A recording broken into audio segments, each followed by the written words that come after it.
Crime ब्रांचना उच्च अधिकारी DCP Shri અને સંયુક્ત પોલીસ કમિશનર શ્રી સાહેબને આ જે ફરિયાદી છે એ 2 દિવસ પહેલા મળેલા અને એમણે રજૂઆત કરેલી કે એમની સાથે બહુ મોટી છેતરપિંડી થયેલી છે.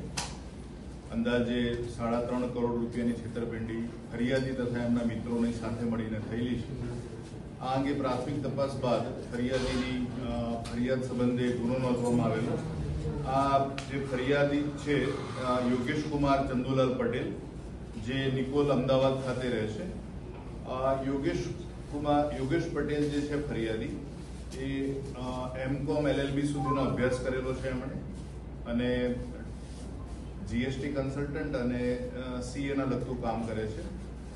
એમનો સંપર્ક આ જે ગુનાના આરોપી જે છે, મુખ્ય આરોપી જલદીપ ટેલર, જલદીપ ટેલર પોતે વ્યવસાય વકીલ પણ છે, પત્રકાર પણ હતા, અને મિર્ઝાપુર કોર્ટ કમ્પાઉન્ડની સામે એમની ઓફિસ આવેલી છે. અને ત્યાં એ આજે યોગેશ પટેલ જે છે એ લોના એડમિશન માટે મળેલા, કારણ કે એક જીતેન્દ્ર કુમાર જે સહ આરોપી છે બીજા, જે અવિરત લો કોલેજમાં પ્રિન્સિપાલ તરીકે નોકરી કરે છે, અને લોના એડમિશન માટે એ લોકો ડિસેમ્બર 2022માં મળેલા.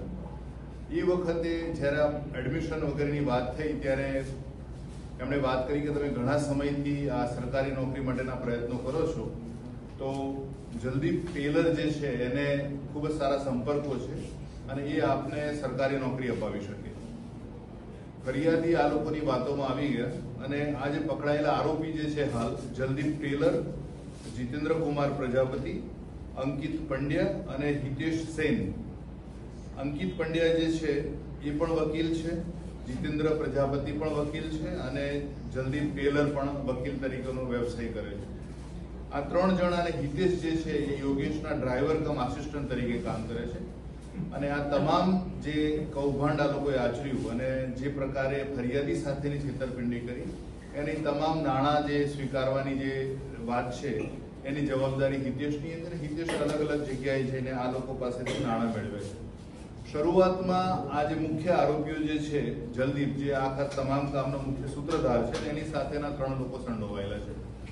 એટલે ફરિયાદીને એ લોકોએ એ રીતે વાત કરી કે શરૂઆતમાં એમની પાસે ડેપ્યુટી મામલતદાર તરીકેની નિમણૂક એમને મળી જશે અને એના માટે એમણે અમુક રકમ આપવી પડશે. એટલે શરૂઆતમાં એમણે ફરિયાદી પાસેથી, યોગેશ પટેલ પાસેથી 25 લાખ રૂપિયા મેળવ્યા, અને ત્યારબાદ થોડો સમય વીત્યો અને એણે જયારે યાદ કર્યું કે મારી નિમણૂકનું શું થયું, એટલે એમણે આ ત્રણેય જે પ્રકારે એમણે જે આખું ગુનાહિત કાવતરું રચેલું હતું એના ભાગરૂપે એમણે એવું કીધું કે હવે તમને ડેપ્યુટી મામલતદાર નહીં પણ ડેપ્યુટી કલેક્ટર તરીકેની નિમણૂક આપીશું, અને એના માટે તમારે અમને 2.25 કરોડ રૂપિયા આપવાના થશે. શરૂઆતમાં તમારે 1.25 કરોડ આપવાના થશે અને નિમણૂક પત્ર મળ્યા પછી 1 કરોડ રૂપિયા આપવાના થશે. આ લોકોના જે પ્રભાવ, વાતચીતનો ઢંગ, અને પછી ઘણીવાર આજે આરોપીઓ પૈકી મુખ્ય સૂત્રધાર છે જલદીપ ટેલર, એ ગાંધીનગર ખાતે સચિવાલયની સામે આવેલી એસબીઆઈ બેંક પાસેની ચાયની કીટલી ઉપર આ લોકોને મળતો અને ત્યાં એવું કહેતો કે થોડી વાર બેસો, હું સચિવાલયમાં આપણા જે સાહેબ છે એમને મળીને આવું છું, વાત થઈ ગયેલી છે. એટલે એ એક દેખાવ કરવા માટે સચિવાલયની અંદર જતો, પછી બહાર આવતો અને એવું જણાવતો કે વાત થઈ ગઈ છે અને તમારા નિમણૂક પત્રો ટૂંક સમયમાં આવી જશે. જલદીપ ટેલર, અંકિત પંડ્યા અને જીતેન્દ્ર જે છે પ્રજાપતિ, આ 3 લોકોએ ડેપ્યુટી કલેક્ટરનો એક નકલી ઓર્ડર બનાવ્યો. એક જે અગાઉ યાદી પડેલી હતી નિમણૂક પામેલ ઉમેદવારોની, એ ઉમેદવારોની યાદીને એ લોકોએ મોર્ફ કરી અને એમાં આમનું નામ અંદર એડ કરી દીધું અને બતાવ્યું કે તમારો નિમણૂક પત્ર આવી ગયો છે અને ટૂંક સમયમાં આપને જગ્યા મળી જશે. થોડા સમય વીત્યા પછી ફરિયાદી એમ પણ કીધું કે ઘણો સમય થયો છે, 3-4 મહિના થઈ જજો, આ મારા નિમણૂકના લગતી કોઈ કાર્યવાહી થઈ નથી. એટલે આ જે ચારે આરોપી પૈકીના 2 આરોપી જે છે શરૂઆતમાં જલદીપ અને જીતેન્દ્ર, એ લોકોને અમદાવાદ કલેક્ટર ઓફિસ ખાતે લઈ ગયા અને એમને વેઇટિંગ રૂમમાં બેસાડીને પછી કીધું કે આજે સાહેબ રજા ઉપર છે, સાહેબ 10 દિવસ પછી આવશે, પછી તમને નિમણૂક આપી દેશે. અને એને ડેપ્યુટી કલેક્ટર 10 રૂપિયાનો એક લેટર પણ, ફેક લેટર પણ એમને આપ્યું. થોડા સમય વીત્યા પછી ફરિયાદીએ ફરીથી વાત કરી કે મારી નિમણૂકનો શું ઇસ્યુ છે. એટલે ફરીથી એ ગાંધીનગર ખાતે લઈ ગયા અને ત્યાં બીજી રકમની સેક્ટર 11 નું જે મેદાન છે ત્યાં એમણે ફરીથી અમુક રકમ મેળવી એમણે. અને ત્યારબાદ સચિવાલયમાં બહાર જે SBI બેંક પાસે ચાની કીટલી છે ત્યાં લઈ ગયા અને ત્યાં અંકિત પંડ્યા જે છે એ પંડ્યા સાહેબ બન્યા કે પોતે ક્લાસ 1 અધિકારી છે, સચિવાલયમાં નોકરી કરે છે એવો દેખાવ કર્યો. અને એક કથિત, એટલે એક જે વ્યક્તિ હજુ ઓળખ નથી થઈ એવા મોઢા સાહેબ નામના વ્યક્તિ મારફતે ફોન કરાવ્યો કે તમારી નિમણૂકનું બધું પૂરું થઈ ગયેલું છે, આ લોકો જે પ્રમાણે કે પ્રમાણે તમે નાણાં આપતા રહો અને તમારી નિમણૂક થઈ જશે.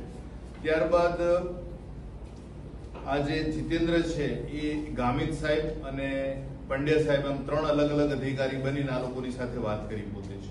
કારણ કે જે ફરિયાદી છે મોટા ભાગે જલદીપને મળતો હતો અને અંકિત પંડ્યા અને એ લોકોના એ વખતે સામે આવવાનું થયેલું નહોતું. અને એના કારણે એવું માની લીધું એણે કે આ ક્લાસ 1 અધિકારી છે અને મારી નિમણૂક થઈ જશે. આ નિમણૂકનો થોડો સમય વીત્યા પછી આ 3 જણાને લાગ્યું કે ઘણી બધી રકમ આવી ગઈ છે, એટલે એમણે એક નવો દાવ રાખ્યો કે અમારી પાસે હજુ GMDC ના આસિસ્ટન્ટ મેનેજર તરીકે, અર્બન ડેવલપમેન્ટમાં નાયબ નિયામક તરીકેની એમ અલગ અલગ 4 જગ્યાઓ છે અને તમારા કોઈ મિત્રો હોય તો પણ લાવો, એમને પણ આ પ્રકારની નિમણૂક અમે આપી દઈશું. એટલે એના જે મિત્રો હતા એ 4 મિત્રોને એમની પાસે લઈ ગયા અને એ 4 મિત્રોમાં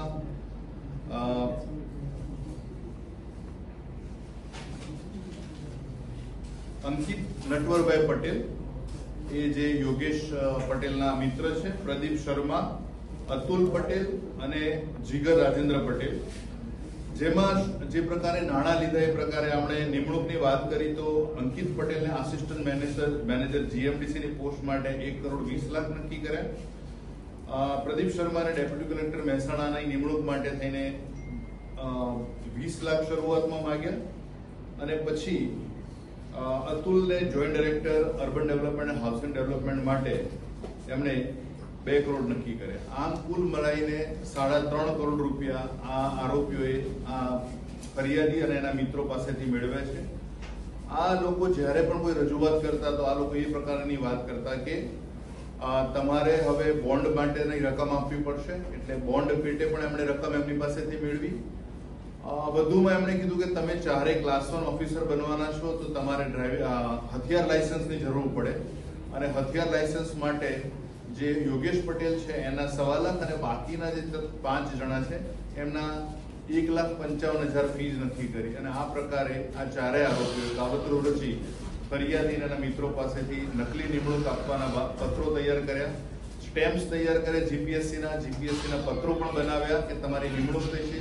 જીપીએસસી ના લેટર જે એડમિનિસ્ટ્રેટિવ વહીવટી વિભાગને પણ મોકલવામાં આવતા છે કે આ ઉત્તીર્ણ થયેલા ઉમેદવારોને યાદી છે, એ પ્રકારના પણ પત્રો આપણે તૈયાર કર્યા.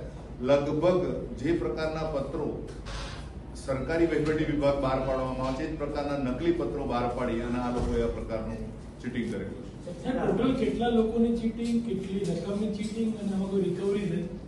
આ ગુનો, આ જે 4 આરોપી છે ગઈકાલ રાત્રે ધરપકડ થઈ છે. એમની અલગ અલગ જગ્યાએ ઈસનપુર, વટવા, મિર્ઝાપુર, મણિનગર એ રીતે એમની અલગ અલગ ઓફિસીસ છે, ત્યાં પણ ઝડપી કરવામાં આવેલી છે અને ત્યાંથી પણ ઘણા બધા ડોક્યુમેન્ટ્સ મળેલા છે. આરોપીઓની પ્રાથમિક પૂછપરછમાં જાણવા મળ્યું છે કે આ લોકોએ 40 થી 50 આવા બીજા અન્ય ઉમેદવારો કે જે સરકારી નોકરી ઈચ્છતા હોય એમનો સંપર્ક કરી એમની પાસેથી પણ નાણાં મેળવ્યા છે. ગુનાની તપાસની શરૂઆત છે. પ્રાથમિક જે માહિતી મળી છે એ મુજબ આ હકીકત છે. આરોપીઓની વધુ પૂછપરછ માટે અને પોલીસ કસ્ટડીના રિમાન્ડ માટે નામદાર કોર્ટ સમક્ષ રજૂ કરવામાં આવનાર છે. એમની વધુ જે રિમાન્ડ મળેથી આગળની જે પણ કાર્યવાહી થશે, તપાસની કાર્યવાહી, એ દરમિયાન આ જે છેતરપિંડીના ભાગરૂપે લીધેલા નાણાં, બીજી ઘણી બધી વિગતો બહાર આવનાર છે.